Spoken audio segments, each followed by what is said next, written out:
12 με χρόνο 12-197 με 182 έξοδο. Πολύ ωραίος χρόνος, ο οποίος βέβαια ανεβαίνει με αυτό το χρόνο και στη δεύτερη θέση μέχρι τώρα της κατηγορίας 12.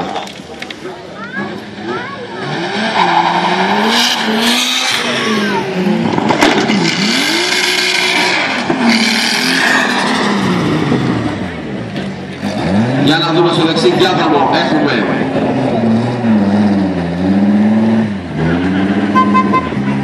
το Σαρκάδουλα στο δεξί διάδρομο με ένα πολύ δυνατό S3 από την ομάδα του Ντίτου. Και στον αριστερό διάδρομο έχουμε τον Αντωνολουκά. Πολύ δυνατή κόντρα, βγάλτε κάμερες.